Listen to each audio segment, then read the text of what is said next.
Espírito do Eterno. Amém? Então, antes de tudo existir, antes de toda a criação se manifestar, antes disso, ela já se manifesta em estrutura de vibração no pensamento do Eterno. Amém? Por quê? Porque toda a criação, ela já existia dentro de Deus. Antes de ser manifestada visivelmente, antes de Deus criar todas as coisas, ela já ocorria. Ou seja, o Eterno não cria nada no improviso. Ele não cria nada sem querer. Ele não cria nada sem perceber que está criando. Tudo que o Eterno cria, ele cria por ordem, por intenção e com estrutura. Tudo que Deus faz nasce alinhado à sua intenção. A queda não começa no fruto, quando o homem se desalinha internamente da intenção de Deus. Então a queda, ela começa quando o homem, né, ele sai, ele se desalinha internamente desta intenção de Deus. Então, o que isso tudo significa? Significa que antes do pecado, presta atenção, antes do pecado já existia governo. E antes da tentação, já existia autoridade. Então, significa que o homem não perdeu poder, primeiramente falando. O que o homem veio a perder foi a ordem. Porque quando a ordem é mantida, o governo flui naturalmente. Porque o reino de Deus, ele não vai responder a desespero, ele responde ao governo. Então, não adianta você fazer uma oração desesperada, que não vai ter retorno. Porque o desespero já é sinal de falta de governo. Então, o reino de Deus, ele vai responder mediante a governo. E quando a ordem é quebrada, o homem começa a viver o quê? Cansado, ansioso, confuso, sobrecarregado, desanimado e por aí afora. Então, o que eu quero que vocês compreendam já de cara? Que todo cansaço espiritual quase nunca é um ataque. É sempre, ou quase sempre, é sinal de governo abandonado. Cansaço espiritual quase nunca é ataque. Geralmente, ou quase sempre, é sinal, é indício de governo abandonado. Como traduzir isso? Se tudo que antes de existir já existia a estrutura que era já a vibração, né, da frequência ali de vibração do pensamento de Deus, de tudo que já existia em Deus antes de ser manifestado, para que o homem que governe, né, que esteja em posição de governo, de fato, de governo espiritual, carregando sobre ele, então, de fato, a identidade em Cristo, a autoridade que foi lhe dada pelo próprio Eterno de governar por tudo aquilo que está sobre a terra, água e ar, vamos assim dizer. Ou seja, antes de tudo que você quiser que manifeste, seja em oração, seja em decreto, seja em declaração, enfim, antes de tudo isso, aquilo já precisa estar vivo, visível dentro de você. Porque se não estiver visível dentro de você, não vai ter como você manifestar ou projetar aquilo. Não tem como você querer criar uma realidade se dentro de você não houve uma realidade a ser criada. Amém? Então, antes de qualquer oração a ser feita, antes de qualquer decreto a ser feito, antes de tudo, é necessário que vocês já tenham aquilo que vocês querem visualizar neste tempo presente, aquilo já criado dentro de vocês. Pastora Lourdes, eu vou até um pouquinho além. Sonhos fazem parte da esperança, ou seja, se o homem não tiver sonho, como que ele vai ter esperança? Né? A própria palavra nos traz e nos diz o quê? Tragam à memória tudo aquilo que lhe dá esperança. Então, sonhos, muitas das vezes, está ligado a você ter esperança. Mas não é por sonhos, nem por visões. O que, antes de tudo, precisa existir dentro de nós para ser manifestado é o quê? É intenção, é uma convicção de já estar pronto, de já estar feito, porque nada há de ser feito, porque o Senhor já fez tudo. É uma convicção de trazer à realidade tudo aquilo que já está no invisível criado. Se não houver essa intenção, esta convicção na hora de declarar, na hora de orar, nada será alterado. Por quê? Porque somente aqueles que governam, aqueles que andam debaixo desta consciência de governo, conseguem, então, trazer à realidade aquilo que dentro dela já é como quê? Como uma convicção real daquilo que ela já vive em si. E aí, depois que há essa convicção, você começa a entender quando é a alma falando e quando é o Espírito do Senhor falando conosco. Por quê? Porque se você já consegue visualizar tudo aquilo que já é criado antes mesmo de estar aqui, você consegue entender, você consegue estar alinhado à vontade do Senhor. E quando você vai declarar, você sai daquela balança de declarações de desejos egocêntricos e passa a declarar aquilo que é da vontade do Senhor. Então, quando você reage, ao invés de quê? Ao invés de ouvir ao Espírito, significa que você ali já não está mais governando. Por quê? Porque você teve uma reação reativa, uma reação de instinto, de reagir diante de uma situação, mas não teve a tranquilidade de quê? De ouvir o Espírito, de perguntar, de tomar uma decisão pautada na escolha. E qual escolha? A escolha entre decidir o que é da vontade do Senhor e o que é da vontade da nossa carne na situação. Deuteronômio, capítulo 30, versículo 19 e 20, o que é que nos traz ali? Deuteronômio 30, 19 e 20 diz: os céus e a terra tomo hoje por testemunhas contra vós, de que tenho proposto a vida e a morte, a bênção e a maldição. Escolhe, pois, a vida para que vivas, tu e a tua descendência. Reação emocional.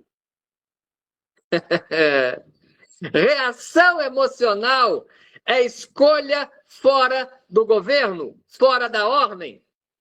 Escolha é sempre espiritual.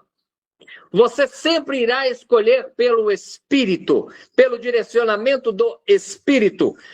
Gálatas 5:25 nos diz: aquele que é do Espírito anda também no Espírito. As suas escolhas precisam estar pautadas, baseadas também na decisão do Espírito Santo em nós. Precisa estar alinhada, porque senão toda decisão que tomarmos será decisões emotivas, reativas de emoção. E isso vai trazer o quê? Vai trazer uma quebra da ordem, vai fazer com que o homem anda sobrecarregado, cansado, ansioso, confuso, porque onde não há governo surge confusão. E onde há confusão, a autoridade se perde. Simples assim. Então eu já quero que vocês anotem uma pergunta para vocês fazerem a vocês mesmas, não é para me responder. Anote essa pergunta aí. Em qual área da minha vida eu sinto que deixei de governar e passei apenas a sobreviver? Em quais áreas da vida de vocês já se deixou o governo e passou apenas a sobreviver? Anotem essa pergunta e respondam isso para vocês, é vocês com o Espírito Santo. Estão conseguindo acompanhar? Lembrando que qualquer pergunta que vier surgir, tá? Eu peço que vocês anotem, inclusive, como foi feito no intensivão, para quem participou, anota a aula a qual nós estávamos falando, a pergunta que surgiu, para que quando tivermos o dia, né, da nossa mentoria de perguntas, de esclarecer as dúvidas, a gente conseguir sanar tudo aquilo que foi surgindo de acordo com as aulas, de acordo com aquilo que foi ensinado. Tá bom? E vamos lá. Quem lembra que eu disse na primeira aula que Ra-Satã, ou Satanás, ou Satã, ou Cramunhão, ou Capiroto, seja lá como vocês queiram chamar, podem chamar de qualquer jeito, não tem problema. Eu não sei se vocês lembram que eu mencionei que ele atua debaixo de duas autoridades que foi dada a ele, né? Ra-Satã, ou Satã, ele tem então por si esse nome de o acusador, quando está por Ra-Satã, né? Que Ra-Satã literalmente, né, no hebraico, no contexto original, significa o acusador, aquele que acusa, né? O promotor ali judicial, vamos assim dizer, aquele que de fato acusa. E ele também atua como Samael, que é aquele que executa. Vocês estão lembrados disso? Amém. Então ele é aquele que executa e aquele que acusa, independente das situações, né? Ele pode agir das duas formas. Numa mesma situação, ele pode ser as duas formas, tá bom? Não há ali uma ordem propriamente dita de como ele vai agir, mas ele tem essa autorização, esse poder, vamos assim dizer, de ser tanto o executor quanto o acusador. Em muitas versões, tá? Em muitas versões, quando ele é o executor, ele é conhecido como anjo da morte, porque de fato, em muitas das vezes que ele executa justamente para o quê? Para então matar, porque o salário do pecado nada mais é do que a morte. Então, ele é conhecido também como anjo da morte. Tá? Só para vocês terem aí essa noção. Não é entidades ou seres diferentes. Mas, enfim, antes de então vocês entenderem o que eu quero trazer aqui, eu quero que vocês então entendam ou visualizem o que estava acontecendo então no Éden, né? O que estava acontecendo no Éden? O Éden, o Senhor então criou todas as coisas, viu que tudo era muito bom e decidiu então criar o quê? Vamos criar o homem. E resolveu então colocar o homem aonde? Dentro de um jardim a qual foi plantado no Éden. Então não é jardim do Éden, é jardim no Éden. Éden é então o quê? Um lugar, um espaço, tá bom? Então eu quero que vocês compreendam um pouco isso. Então, antes de tudo, tá? Deus, quando ele criou um local específico para o homem, então, fazer o quê? Cuidar, lavrar, né? Administrar, cultivar. Não é isso? Aleluia. E aí, o que aconteceu? O que aconteceu? Quem arrisca dizer o que aconteceu?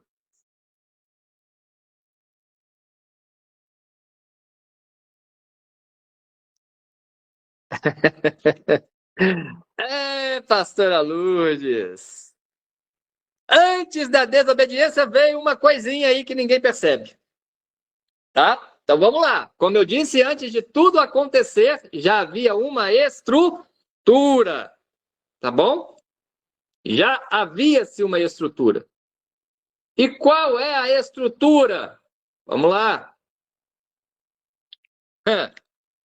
Quando quando o Senhor colocou o homem no Éden, debaixo de uma responsabilidade a qual foi dada a ele, tá?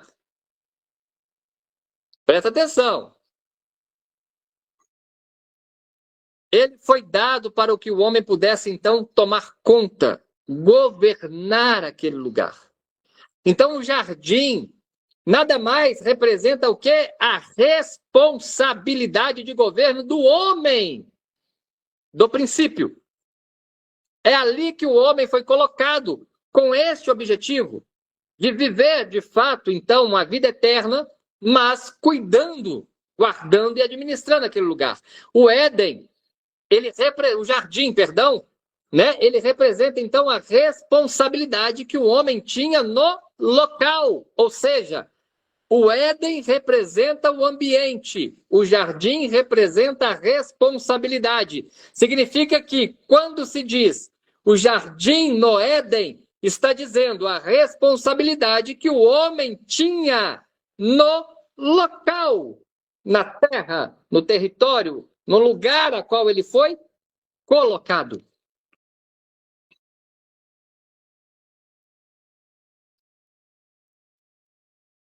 Então havia-se essa estrutura, tá? O homem tinha uma responsabilidade. Então a queda não começa quando o homem sai do Éden.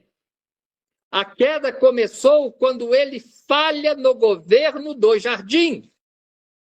Por quê?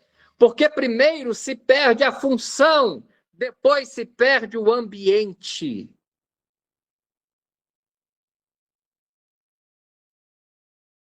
Amém? Primeiro se perde a função, depois se perde o ambiente.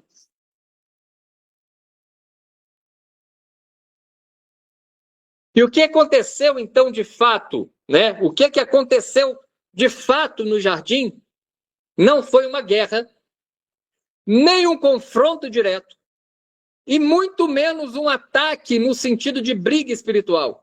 O que houve, presta atenção, o que houve foi uma ação estratégica, sutil, reativa, que mexeu com o quê? Com a zona de conforto do homem e expôs uma fragilidade no seu governo.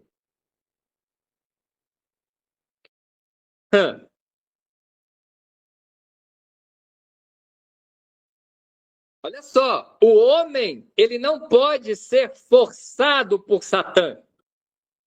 Satanás aí, aí vai entrar. Ah, eu pequei porque o diabo me forçou. É mentira do diabo, porque ele não força você. Ele te faz escolher. Se você escolhe, a responsabilidade foi completamente sua, ele não teve nada a ver com isso. Então não existe o diabo me fez fazer, o diabo me levou a cometer. Não! Ele não pode te forçar a nada, porque ele não tem este governo, este poder sobre ele. O que aconteceu no Éden não foi a serpente forçando a mulher, e nem a mulher forçando o homem. O que aconteceu no jardim foi uma proposta que levou o homem a sair da posição de governo para uma posição de reação.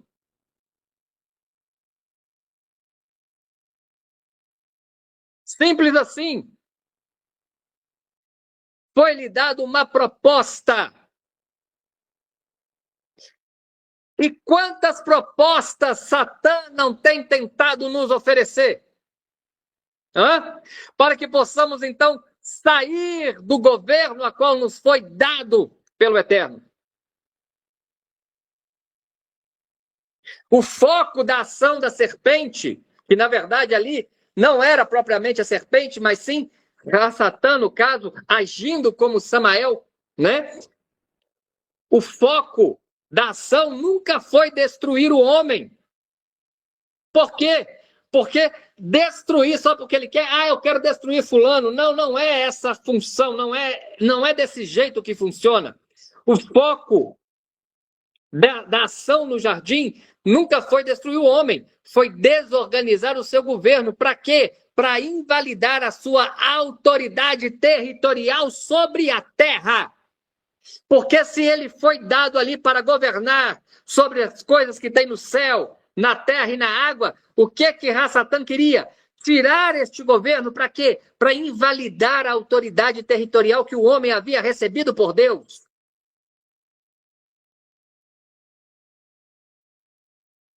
Pega essa chave, entenda isso aqui. Quando o governo é desalinhado, a autoridade que estava sobre ele, sobre o homem, é invalidada. E o próprio homem passa a caminhar o quê? Passa a caminhar rumo à ruína, passa a caminhar rumo à sua própria destruição. Porque ao invés de desfrutar, de conquistar, de descansar, ele passa a viver por escravidão, por opressão e por distorção da realidade. Entendam, no jardim, Ra-Satã não podia agir como acusador. Ah, pastor, por que ele não podia agir como acusador? Simples, ele não tinha o que acusar. Porque o homem, feito ali a reflexo da consciência do divino, ou seja, a imagem e semelhança, reflexo à consciência do divino, o homem não tinha nada a ser acusado. Porque o homem ainda não tinha transgredido nenhuma ordem. Não havia base legal para a acusação. Mas, devido a uma zona de conforto, por quê? Porque a palavra nos mostra que o homem foi dado ali para governar, para cultivar, para dominar ali, né? Para cuidar daquele jardim. Porém, entendemos com base neste contexto da palavra, vamos assim dizer, nesse contexto do que estava acontecendo no jardim, e trazendo também algumas informações, algumas orientações de muitos, né, conceitos aí dos originais, dos sábios judaicos, o homem, ele deixou de fazer o que lhe era ordenado. O quê? Ele deixou de se preocupar na questão de administrar, de cultivar, de então ali lavrar aquela terra. Por quê? Porque o homem entrou numa zona de conforto. Qual zona de conforto? Tudo estava criado. Tudo era próspero. Tudo já estava dando. Não tinha chuva para regar. Naquela época não existia chuva ainda. Mas como que as plantas, as árvores, tudo era regado? Nascia uma névoa do solo que trazia esta água sobre todas as plantas, sobre todas as coisas que ali tinha. Então, por todo o contexto, essa zona de conforto a qual Adão entrou ali, de saber que no final do dia, na viração do dia, o Eterno estaria ali, passeando com ele, conversando com ele, que ele não precisaria fazer nenhum tipo de esforço para que o Eterno estivesse com ele, o levou a uma zona de conforto e Ra-Satã percebeu isso. Como eu disse e repito, antes de tudo se manifestar no visível, já se há uma estrutura manifesta no invisível. E Ra-Satã então percebeu o que estava acontecendo dentro do homem. E com isso, então, como ele não tinha como acusar o homem, porque não havia tido uma transgressão, ele precisava, então, agir como executor e não como acusador. Então, ele precisava executar. E ele executou, então, o quê? Ele executou um plano que não foi por força, mas foi por estratégia. Ele fez com que, então, né, ele, sendo o executor, tomasse por conta ali a serpente, né? Tomasse ali a consciência da serpente, vamos assim dizer, e cuidadosamente ele foi então seduzindo Eva pela contemplação dos olhos. Ele foi então cuidadosamente, percebendo essa distração do homem, porque o homem não estava ao lado de Eva, né? Não estava ao lado da mulher. percebendo essa distração, essa fragilidade que Adão havia apresentado, ele então sutilmente começa a conversar com a mulher e começa então a seduzi-la, não no sentido sexual, mas começa a seduzi-la no campo dos desejos, começa a apresentar a ela opções, escolhas sedutoras, aquilo que os olhos estavam contemplando. Ele não forçou a escolha, ele não forçou Eva a escolher.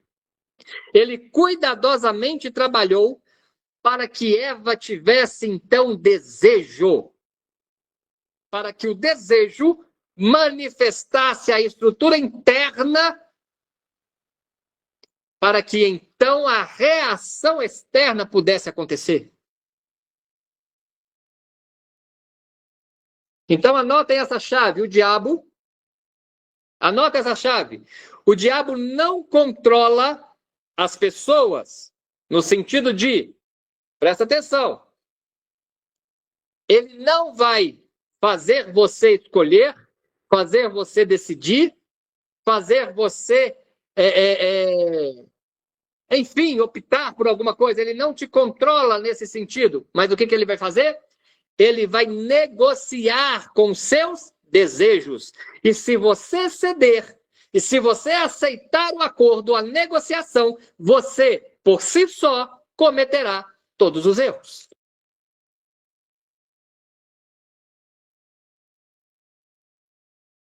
Estão conseguindo acompanhar? Estão conseguindo entender isso?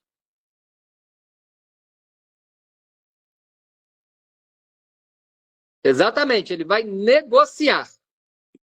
Tá? Negociar. E aí é que está um problema.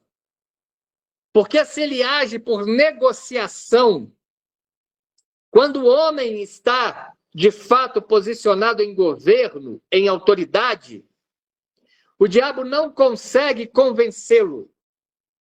Há, então, o quê? Há uma recusa daquilo que está tentando ser negociado.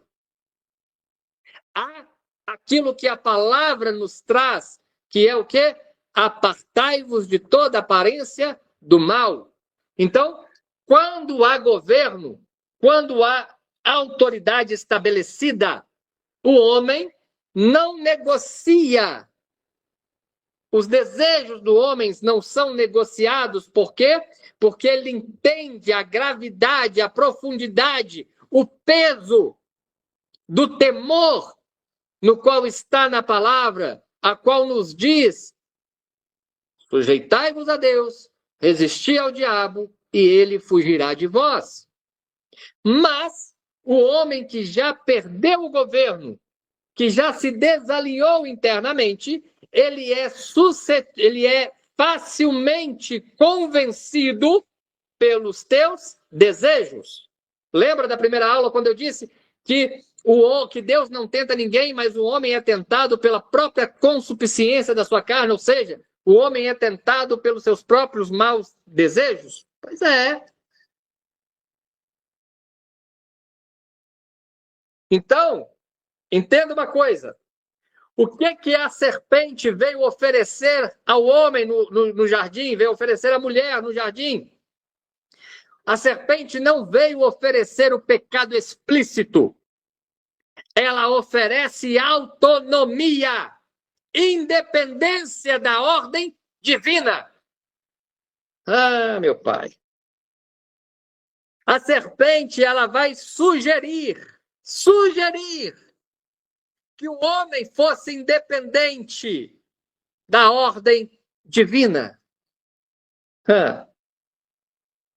Está na palavra.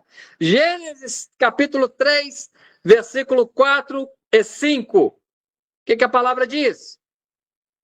Diz assim: então, a serpente disse à mulher: certamente não morrereis, porque Deus sabe que no dia em que dele comerdes, se abrirão os vossos olhos e sereis como Deus, sabendo o bem e o mal. Ele está sugerindo independência.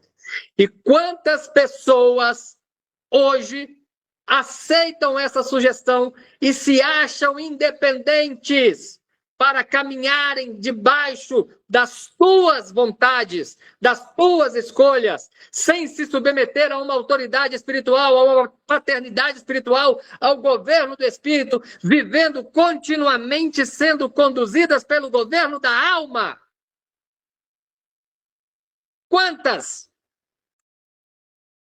já não cederam a esta autonomia que Satã apresentou? A esta independência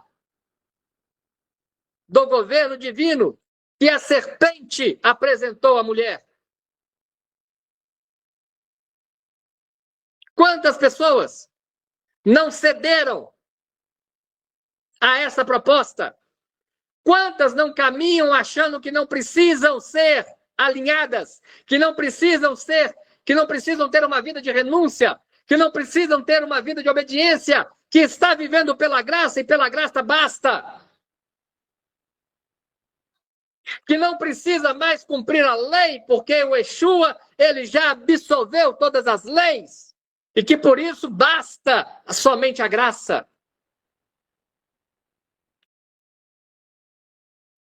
Quantas pessoas não estão vivendo isso?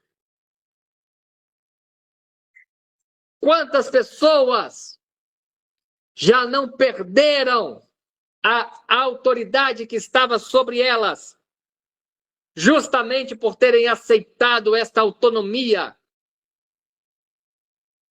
sem se darem conta da gravidade daquilo que elas estavam aceitando?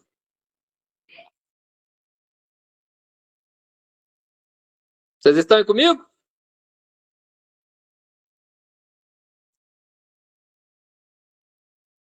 Aleluia. É, pô. Pois é. Cadê o glória? Agora não tem glória. Ah, Jesus. Então vamos lá. Então, presta atenção. As trevas não começam com rebelião. Não. Elas começam quando o desejo passa a governar mais que a obediência. As trevas não governam, tá? Elas não começam, melhor dizendo, tá? Com a rebelião. Elas vão começar quando o desejo passa a governar mais que a obediência. Amém?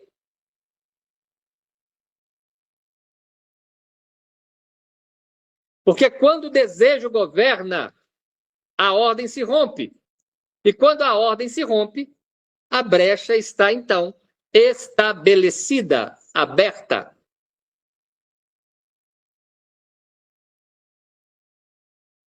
Olha que hoje eu não estou nem na metade da aula, hein? É, pô. É, meu pai do céu.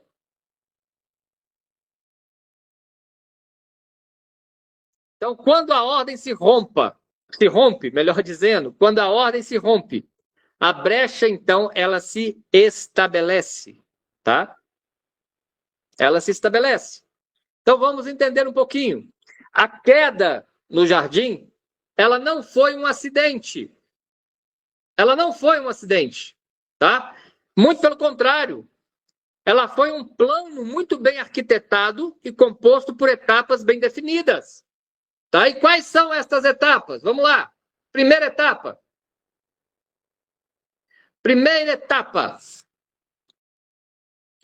Foi a Yetzer-Hará. E o que é a Yetzer-Hará? É a inclinação do mal, né? Então, todos nós temos esta inclinação do mal. É por isso que a palavra também vai nos ensinar o quê? Vai nos ensinar que se somos de Deus, não vivemos mais do que da carne, porque então vivemos pelo Espírito. Não é isso que está escrito? Então, a Yetzer-Hará, ela faz parte do homem, da natureza do homem, da natureza insistiva, reativa do homem, tá? É a inclinação do mal dentro do homem. Então, qual foi a primeira etapa desse plano arquitetado foi aguçar a Yetzirah, ou seja, foi aguçar a inclinação do mal pelo desejo e pela contemplação. Amém? Vendo a mulher que aquela árvore era boa para se comer, agradável aos olhos e desejável para dar entendimento. Ele aguçou o desejo e a contemplação. Então entenda, tentação não é queda, é inclinação. Tentação não é queda, inclinação não é condenação. Tentação é apenas uma pergunta espiritual. Qual pergunta? Quem governa você agora? Quando a tentação vem, a pergunta espiritual que ela traz é: quem governa você agora? Essa é a pergunta que a tentação traz. E a inclinação não é condenação. A inclinação é o que determina sobre qual realidade você vive. Se é a realidade de se conformar com as coisas deste mundo, ou se é a realidade de renovar o seu entendimento e permanecer alinhado ao governo de Deus. Romanos 12:2, simples assim. Depois que houve o primeiro processo de instigar, de aguçar o desejo, a contemplação, o que Samael ali executou dentro do seu plano? Ele fez com que o homem escolhesse. Escolhesse. E a palavra é clara ao dizer, vendo a mulher. Presta atenção. Versículo 6 de Gênesis, capítulo 3. Vendo a mulher que a árvore era boa para se comer, agradável aos olhos e desejável para dar entendimento. Olha a escolha que a mulher, no caso ali, né? Vamos trazer no contexto generalizado, o homem ali como ser, olha a escolha que ele fez. Tomou do seu fruto e comeu. E deu também a seu marido, que estava com ela, e ele comeu. A escolha. Como eu disse lá em Deuteronômio 30:19, existem bênçãos e maldições que são colocadas diante de nós todos os dias, mas a escolha que temos diante delas é que irá determinar se viveremos bênção ou se viveremos maldição. É entender que quando a tentação vem, ela sempre traz essa pergunta, e eu não estou dizendo tentação do pecado carnal no sentido sexual, não, porque quando se fala em tentação, muita gente leva para o lado sexual. Tentação é tudo aquilo que vem para tirar o seu governo, e sempre que vem, ela vem trazendo a pergunta: quem governa você agora?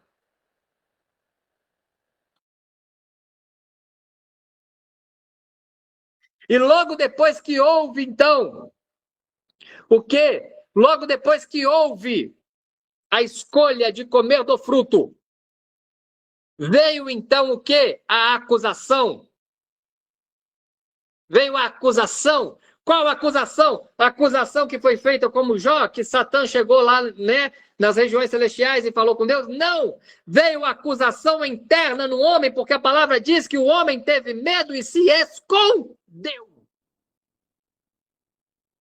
Quantas vezes, por conta de cairmos, ou de escolhermos errado, ou de estarmos desalinhados, quantas vezes, ao invés de nos posicionarmos, muitas das vezes nos escondemos com medo. A acusação, ela não veio por Deus. A acusação, ela veio internamente no homem, na consciência. Por quê? Vamos trazer o que eu falei no início. O homem foi feito a reflexo da consciência do divino. Então, a acusação, o acusador, ele simplesmente precisaria trazer o quê? A acusação do erro na consciência do divino, que era o homem. Por isso o homem teve medo e se escondeu. É por isso que o Eterno vai dizer a Adão: onde estás, que eu não lhe vejo? O Eterno não precisava fazer essa pergunta, porque ele sabia muito bem, ele é onisciente, onipresente, onipotente, nada foge dos teus olhos. Para que ele precisava perguntar onde Adão estava? Mas, na verdade, quando ele traz essa pergunta, da mesma forma que a tentação traz a pergunta: quem está te governando agora? Quando o Eterno fez essa pergunta a Adão, onde estás? Ele estava trazendo consigo a interpretação. Onde está o seu posicionamento agora? Que não está mais debaixo do meu governo. Aonde você está, Adão? Então, presta atenção. Satã não cria leis. Ele aponta violações da lei. Ele aponta transgressões da ordem.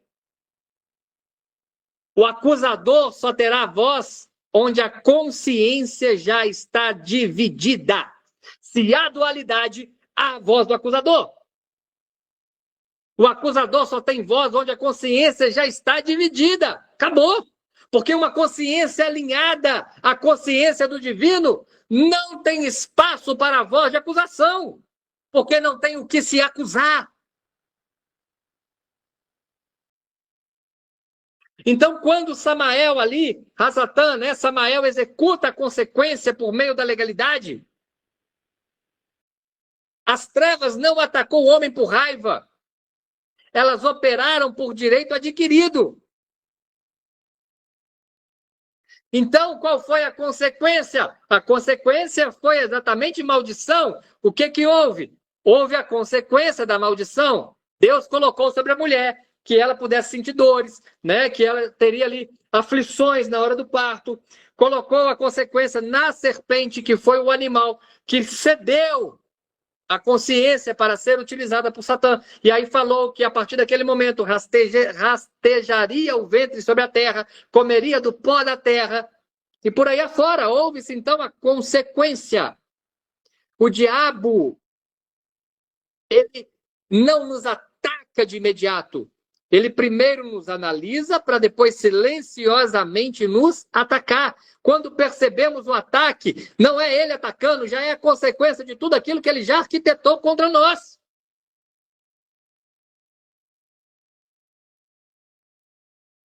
Percebe?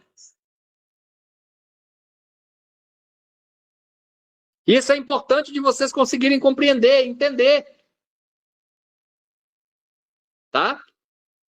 Então a consequência, tá? E outra, a consequência foi de fato uma separação. Foi a partir daquele momento, foi a partir da consequência da queda, da consequência da desobediência. E aí sim, Lourdes, agora sim. A desobediência, ela foi a consequência da escolha. Qual foi, né, entre bênçãos e maldição? Ele escolheu a desobediência, então ele escolheu a maldição, a consequência. E a consequência é o que a própria palavra nos ensina, nos diz que o pecado faz separação entre o homem e Deus. Se houve a desobediência, se houve a consequência, a partir daquele momento o homem não poderia mais ser consciência do divino. Por quê? Porque ele se desalinhou dela, ele se desconectou dela, ele passou a se conectar com a consciência carnal, com a consciência dos seus desejos, com a consciência da com a consciência da consuficiência da sua carne. Ele passou então a se conectar, né? O que aconteceu naquele momento? Ele se desconectou da consciência do divino e passou a se conectar com a sua alma, com seus desejos, com seus impulsos, com as suas reações. Então, por isso que ele foi então expulso. Expulso de onde? Expulso do local a qual foi lhe dado para governar. Óbvio, ele havia perdido o direito, ele havia perdido o governo, então o homem não poderia mais habitar naquele local, porque lembra que eu disse? O jardim, então, era o quê? Era responsabilidade. Se ele desobedeceu, ele não tinha mais responsabilidade sobre aquele território, por isso o Senhor o expulsou dali.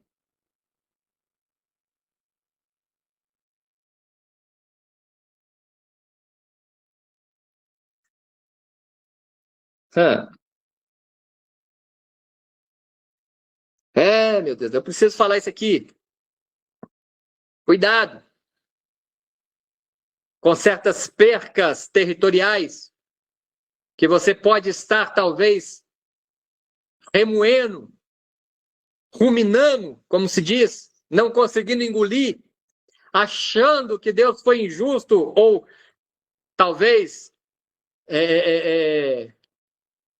não digo injusto contigo, mas achando que Deus talvez não está como é que eu posso dizer? Te guardando, não está te abençoando. Cuidado com certas perdas territoriais, porque algumas delas pode ser expulsão, porque a responsabilidade que Deus havia lhe dado sobre este local, sobre este território, sobre esta situação, você perdeu por legalidade que você concedeu. Cuidado. Cuidado. Tá? Vamos traduzir isso? Eu vou traduzir por uma coisa que é muito simples das pessoas entenderem. Vamos traduzir para o lado nosso, para o lado estrutura religiosa, vamos assim traduzir. Tem muitas pessoas que acham injusta, por exemplo, ser pastor. Estou dando aqui um exemplo, tá? Ser pastor e quando está dentro do ministério é colocado na porta para recepcionar, mas não tem autoridade, no sentido assim, não tem oportunidade de ministrar a palavra no púlpito. Então, pode se achar injusto. Tem muitas pessoas que têm sobre si evangelista, né, como propósito, e pode se achar injusto a não ter oportunidade de estar na rua evangelizando, por exemplo. Pode ter, talvez, me dá outra aqui, um apóstolo, né? Que talvez acha injusto ele, como apóstolo, ao invés de estar abrindo igrejas, está fazendo o quê? Está fazendo a oração de bênção apostólica apenas. Quando termina todo o culto, o pastor vai lá e chama ele lá para dar a bênção apostólica. Presta atenção.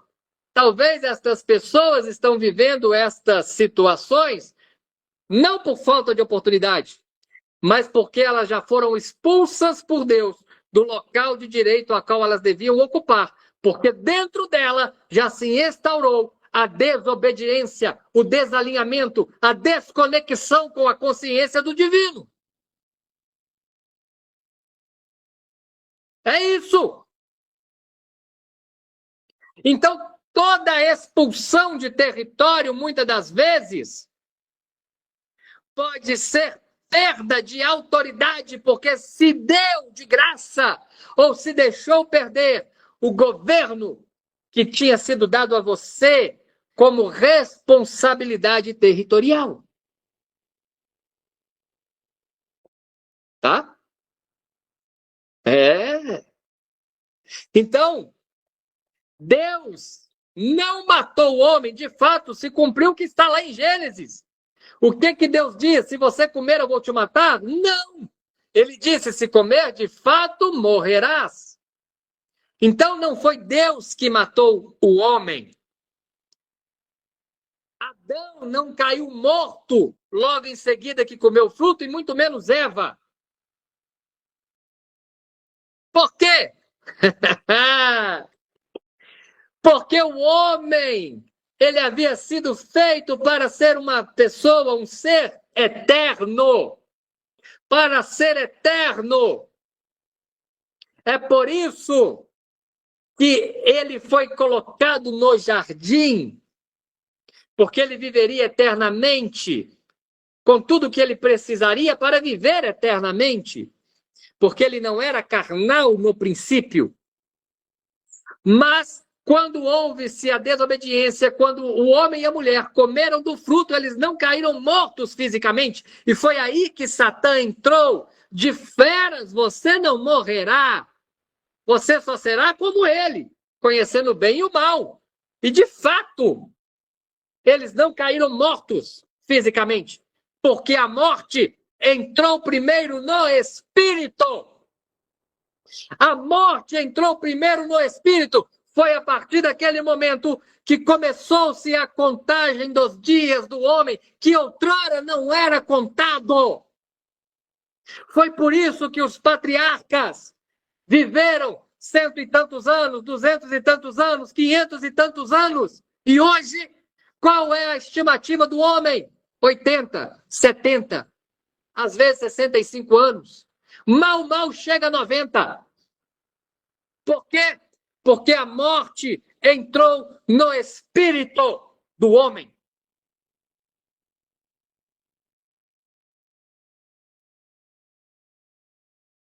Amém? Então entenda.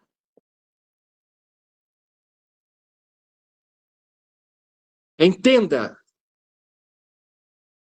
que quando o pecado, a transgressão, nos leva a afastarmos da presença, porque o pecado, vou voltar a repetir, é a única coisa que nos separa de Deus.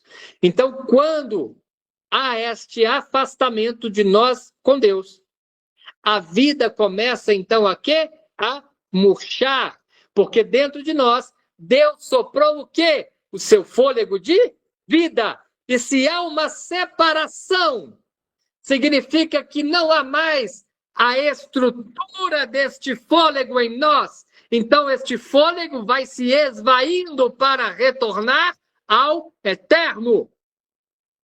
Quando o homem insiste em viver pelo pecado, este fôlego de vida vai sendo cada vez mais escasso. É por isso que o salário do pecado é a morte, porque a separação da presença produz morte. É por isso que muitas pessoas estão biologicamente, fisicamente vivas, mas espiritualmente exaustas, catacumbas, quase desfalecendo, porque não há governo sobre elas.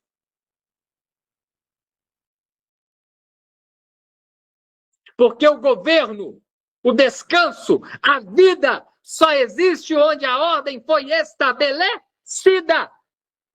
Simples. E quando o homem quebra a ordem, ele entrega então a autoridade que foi dada a ele às trevas. A terra entra em estado de disputa. Ou seja, o que foi dado ao homem, eu quero para mim. O que foi dado ao homem é meu. O que foi dado ao homem, eu pego. Porque a terra, vamos trazer o mundo, jaz no maligno. Se o mundo jaz no maligno, tudo aquilo que habita fora da presença, habita pelo maligno. Então, quando o homem se afasta, quando o homem quebra, ele dá a autoridade que era dele de bandeja para que tudo que ele tem seja, então, tomado dele. O inimigo, ele não se torna dono daquilo que você tem, mas ele usurpa legalmente. É por isso que Yeshua nos diz que ele vem como um ladrão, porque ele rouba, ele usurpa. É por isso que também está dito que ele vem como ladrão, que ele nada mais tem como função roubar, matar e destruir. E é por isso que Yeshua também chama Hassatan de príncipe deste mundo. Príncipe por permissão, porque o Senhor deu a ele este mundo para quê? Para governar quando nós não estamos governando. Nem tudo que acontece é vontade de Deus. Muita coisa é consequência de autoridade mal administrada, de autoridade entregue, de autoridade abandonada.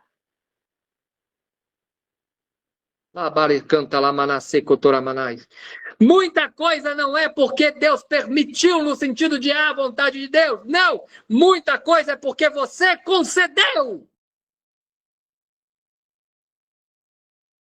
Jesus. Toda dualidade, ela vai trazer legalidade, porque se não há o governo do Espírito estabelecido, você já tem brecha. Meu Deus! Se você não consegue andar no Espírito, vivendo no Espírito, é porque já tem brecha. Já te levou a perder o governo, a autoridade. É por isso que muitas coisas não fluem. É por isso que em muitas situações não rompe. É por isso que não consegue viver o extraordinário da realidade que Deus já liberou sobre você.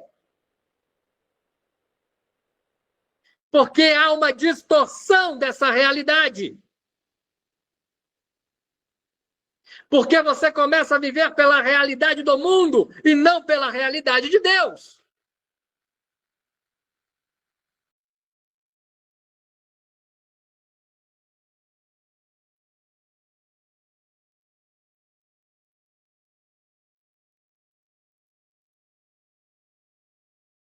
Amém?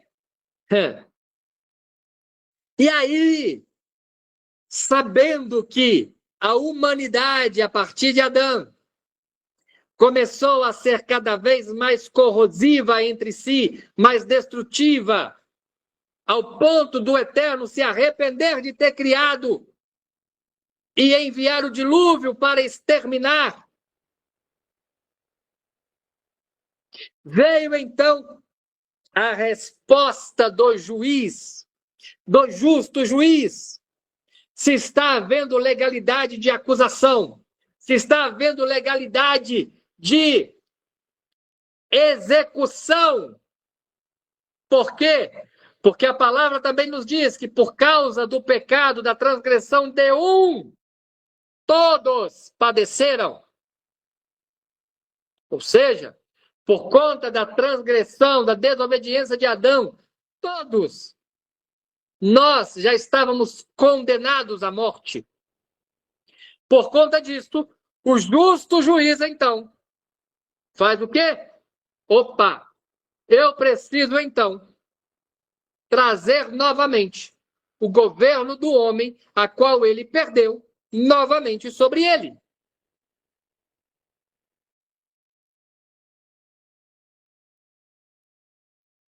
E aí é que nós começamos, então, a entender por quê? Porque a libertação sem arrependimento vai gerar ciclos.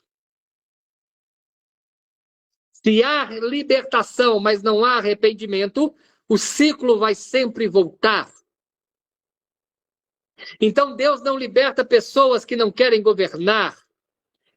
Muito pelo contrário, ele restaura governantes. Por quê? Porque se instituiu aquilo que Deus nos dá como misericórdia, que é a techuvá. E a techuvá não é remorso, é arrependimento, é retorno à origem, é retorno à ordem, é retorno ao princípio. Arrependimento não é chorar pelo erro, é assumir o posicionamento novamente de governo. E como? Óbvio, em Cristo. Não existe retorno se não for por meio de Cristo. Eu sou o caminho, a verdade e a vida. Ninguém vem ao Pai se não for por mim. Se não for por Ele, não tem retorno. Se não for por Ele, não tem realinhamento. Se não for por Ele, não tem restauração de governo.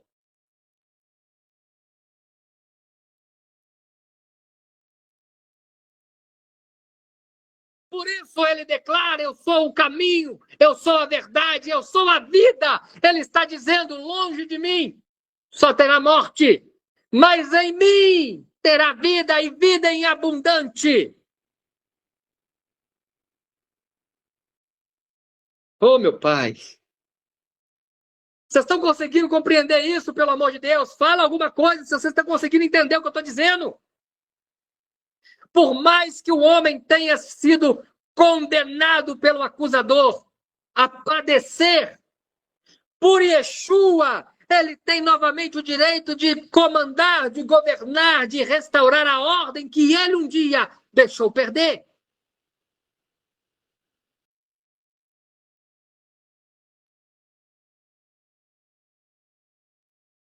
Que ele um dia deixou perder.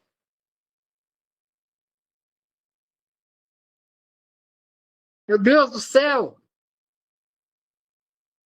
Para tudo que vocês estão anotando, para tudo que vocês estão fazendo, para tudo que vocês estão aí do seu lado agora e declara comigo aqui, pelo amor do Eterno.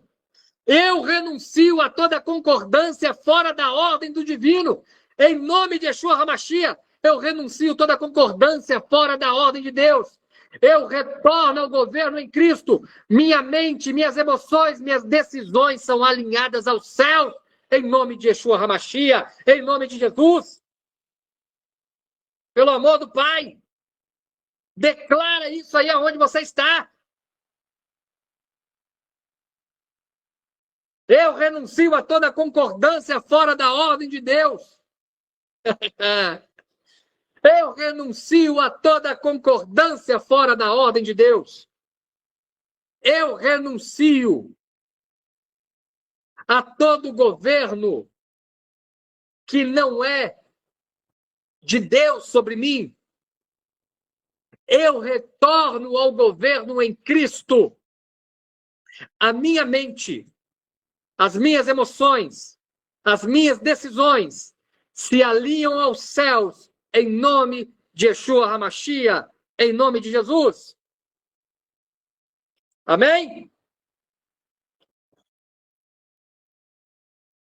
Conseguiu pegar aí, pastor Jorge?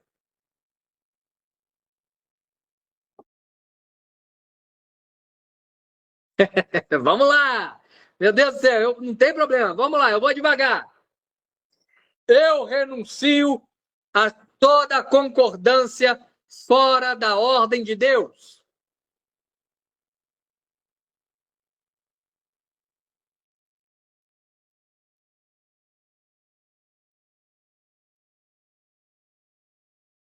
Eu retorno ao governo em Cristo.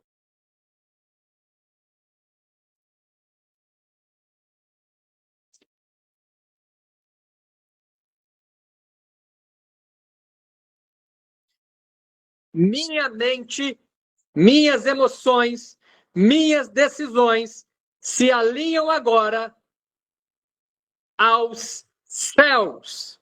Em nome de Yeshua HaMashiach, em nome de Jesus.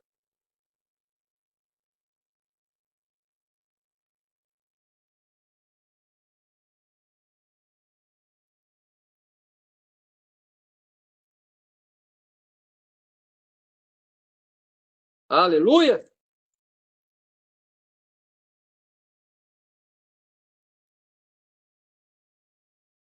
Aleluia. Amém?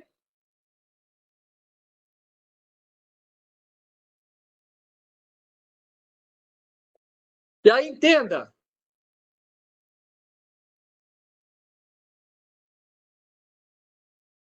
Olha só. Yeshua, ele não vence Satã pela força. Ele vence pela obediência perfeita, incorruptível. Ele vence pelo governo intransferível que havia nele, que há nele, melhor dizendo. Ele vence Satã por um posicionamento inegociável. Onde Adão caiu, Cristo então permanece.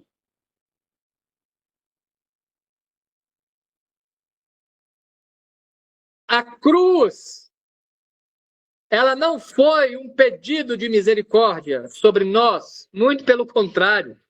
A cruz, além de ser sacrifício, ela foi uma sentença executada. A acusação ali estava exposta. O que é que a Bíblia nos mostra? O que é que diz? Que todos os nossos pecados e transgressões estavam sobre ele. Ela era uma sentença de execução. A acusação ali havia sido exposta em Cristo. É por isso que lá em Colossenses, capítulo 2, versículo 14, a Bíblia diz, havendo riscado, presta atenção, havendo riscado o escrito de dívida, havendo riscado o escrito de dívida que havia contra nós, nas suas ordenâncias, o qual nos era contrário, tirou do meio de nós, cravando-o na cruz. Foi uma sentença de execução para tirar de nós aquilo que nós deveríamos ter pago.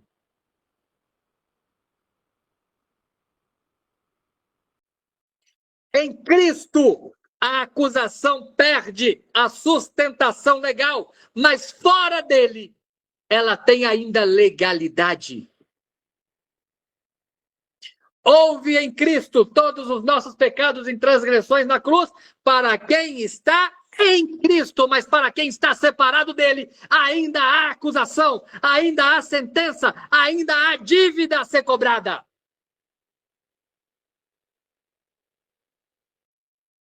Meu Deus!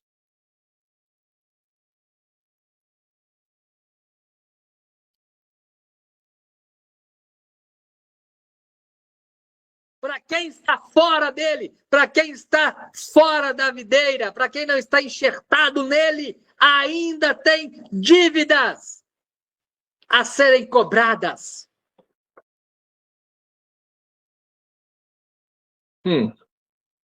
Se aquela cruz, a qual Yeshua recebeu sobre ele todos os pecados e transgressões nossas que estamos nele.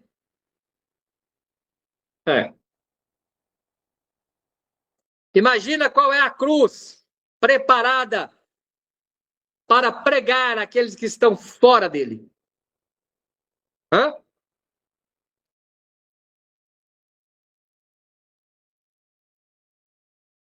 Pois é.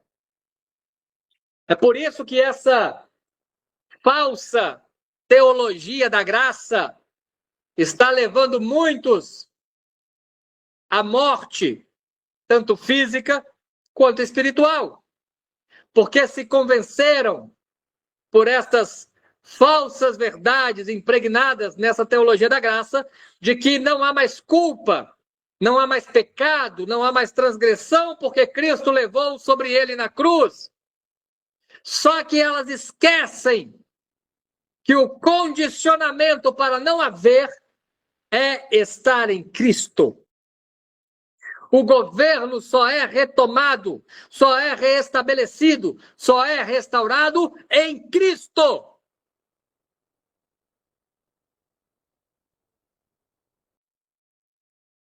Porque só em Cristo a acusação perde legalidade. E quando estamos em Cristo, pensamos como Cristo, e é por isso que fazemos então o quê? O retorno a Techuvá, para nos alinharmos, para fecharmos tudo aquilo que abrimos como brecha, para retomarmos de volta o posicionamento daquilo que demos de bandeja, para retomarmos então a responsabilidade territorial, governamental que o Eterno nos deu em Cristo.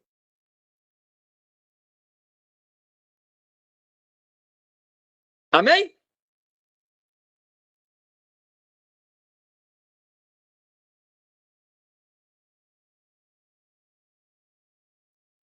Então eu quero que vocês entendam uma coisa. Hoje, a aula de hoje, não foi para te dar uma informação, você não recebeu uma informação, você não recebeu um ensino, você recuperou a consciência de governo. Labarecanta Lamanai. Esta aula não foi para você receber informação, foi para você recuperar consciência. Foi para você recuperar governo.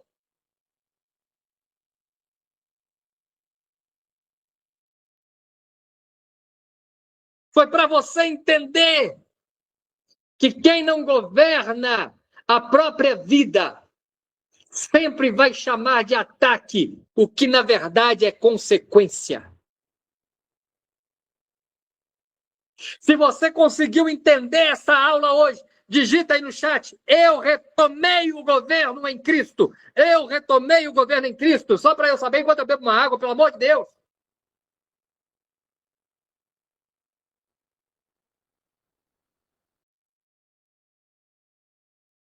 Quem entendeu essa aula, digita aí: eu retomei o governo em Cristo.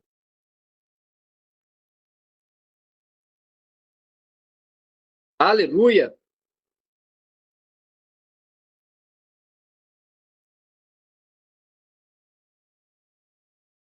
Aleluia. Aleluia. Meu Deus.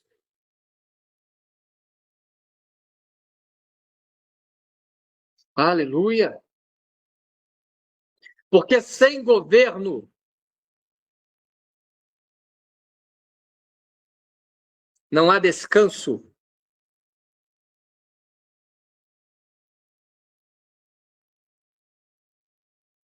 É. Aleluia.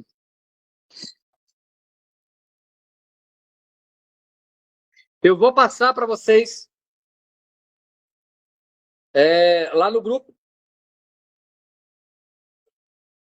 alguns textos, tá? Alguns versículos, na verdade, para vocês refletirem com base nessa aula, tá bom? E eu quero que vocês consigam, vocês aí mesmo, né? Na hora que vocês estiverem refletindo, eu quero que vocês consigam perceber tudo aquilo que foi falado nesta aula, tá? Mediante a tudo aquilo que vocês vão receber ainda mais em consciência, em expansão de consciência, tá? São alguns textos que eu vou colocar aí para vocês. E eu espero que vocês consigam, dentro do tempo de vocês, obviamente, mas até a próxima sexta-feira, é claro, para que na próxima aula vocês já tenham conseguido absorver isso ainda mais, tá? Por quê? Porque eu quero que vocês entendam, se até aqui, né, se até a aula de hoje é a segunda aula, se nessa segunda aula vocês estão conseguindo entender que as trevas, o inimigo, ele não pode operar onde não há acusação, tá? Na próxima aula, eu quero trazer para você a consciência, tá bom? A consciência que mantém, ou melhor dizendo, eu quero revelar, tá? Melhor dizendo, eu quero revelar como a consciência desalinhada, distorcida, mantém as pessoas presas mesmo dentro da igreja. Tá bom? Então, na próxima aula, eu quero que vocês estejam preparados, estejam já com todo essas chaves que foram tragas aqui hoje, absorvidas aí, para que vocês possam compreender como existe ainda, né, pessoas presas dentro da igreja, com consciências na lei, na palavra, mas ainda estão presas, ainda estão cativas, ainda estão aprisionadas, algemadas, mesmo estando dentro da igreja. Amém? Espero que vocês tenham gostado da aula de hoje. Assim que eu conseguir, eu subo a aula novamente para vocês terem um link lá para revisarem. Também vou mandar o PDF, tá bom? E nesse PDF vai ter estes textos que eu falei, que eu quero que vocês reflitam, tá bom? Que o Pai abençoe todos vocês. Que vocês tenham um Shabbat Shalom extraordinário, um Shabbat extraordinário, tá? Que vocês tenham um Shabbat de desfrute, de descanso, de paz, de Shalom, na verdade, tá bom? E que vocês tenham aí uma semana próspera pela frente no nome de Yeshua HaMashiach. Gratidão, até a próxima aula, sexta-feira. Que o Pai